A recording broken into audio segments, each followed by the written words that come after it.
Promotion des femmes. Mensonge d'État sous talon au Bénin. Chers compatriotes béninoises et béninois, il y a 8 mois, oui, le 5 juillet 2018, 8 mois, seulement que sous le fallacieux prétexte de promotion des femmes dans les instances supérieures de décision, on a failli réviser la Constitution du 11 décembre 1990.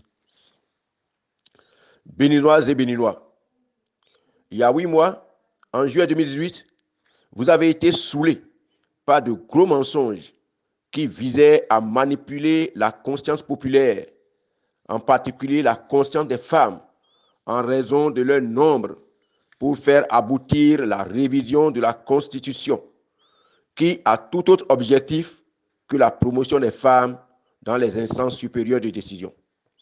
Le 26 février 2019, les partis du pouvoir talon, seuls autorisés par Djogbenou et Saka Lafia à compétir pour les élections législatives après l'exclusion des partis politiques de l'opposition, ont déposé à la Sénat les dossiers de candidature. Malgré cette faculté antidémocratique et anticonstitutionnelle que le chef de l'État s'est octroyée, combien de femmes a-t-on positionné sur les listes de la mouvance? Je suis curieux de savoir 1. Le nombre de femmes positionnées sur les listes du PRD et des blocs. 2. Le nombre de femmes positionnées tête de liste sur les listes du PRD et des blocs. Entre les deux tours de l'élection présidentielle, lors du débat télévisé Talon Zissou, ce dernier affirmait « La répétition du mensonge ne le transforme pas en vérité ». Et à la Bible d'affirmer « Vous avez pour père le diable et vous voulez accomplir les désirs de votre père. Il a été meurtrier dès le commencement et il ne se tient pas dans la vérité parce qu'il n'y a pas de vérité en lui.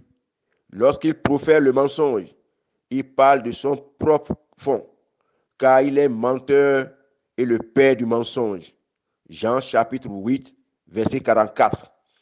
Chers compatriotes, chères femmes béninoises, une fois encore, vous avez la preuve par 9 de la mauvaise foi de ceux qui nous gouvernent, avec le positionnement fait sur les listes de candidature aux législatives. Une fois encore, les femmes dont la promotion méritait la révision de la Constitution il y a seulement 8 mois ont été royalement abandonnées.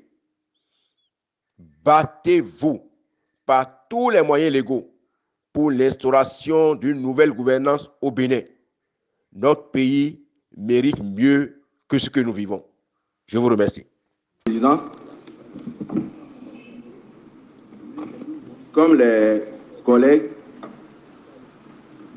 je m'en voudrais de ne pas remercier les collègues initiateurs de cette proposition de loi. Comme ils l'ont déjà dit, a priori, les points qui ont été soulevés pourraient paraître sans problème, mais je voudrais aborder mon intervention, ou bien je voudrais l'articuler autour de 4 axes. Nous n'avons que 7 femmes députées, ce qui est peu.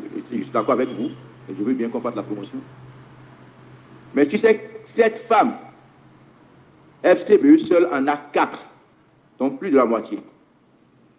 Mais à ma grande surprise, alors que nous sommes en train de discuter pour trouver une formule consensuelle pour aboutir à ce texte, c'est en ce moment qu'on a trouvé à faire matraquage médiatique indescriptible.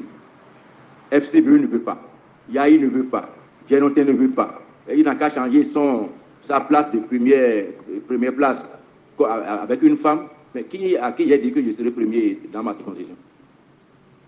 Ce n'est pas sérieux, ce n'est pas bien. Ou nous sommes ensemble, ou nous ne le sommes pas. Et depuis un moment que le ministre veuille m'en excuser, et que ceux qui n'aiment pas entendre ça veuillent aussi m'en excuser, que nous avions dit que nous allons faire la politique avec ruse et rage, toutes les lois que nous votons ici, j'ai toujours constaté qu'il y a toujours des arrière-pensées. Et lorsqu'on a la lumière pour déceler et l'évoquer, on vous met l'étiquette d'opposant. Il ne veut pas aider, il ne veut pas que le président réussisse, il ne veut pas, il veut pas, alors qu'on est convaincu. Chemin faisant, on commence par découvrir les poudres roses. Alors, donc je disais, pour cette affaire de femmes, si nous sommes véritablement convaincus, nous avons eu des occasions de le prouver. Sur nos listes, on a été plusieurs fois aux élections. Combien nous en avions positionné qui sont retrouvés à l'Assemblée? Au gouvernement, les femmes qui sont si chères et que le président veut assurer leur promotion. Il y a combien de femmes au gouvernement? Et c'est le président qui est allé jusqu'à 33% dans son gouvernement.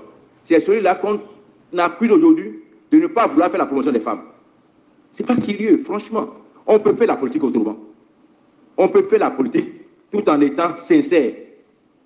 On peut faire la politique tout en reconnaissant les forces et les faiblesses des uns et des autres. Mais parce qu'on a quelque chose derrière la tête, il faut cribler les gens là, il faut soulever les femmes contre eux. Ce n'est pas bien. Et quelqu'un l'a dit également, pour désirer les gens à la Cour constitutionnelle, le bureau de l'Assemblée nationale a envoyé combien de femmes?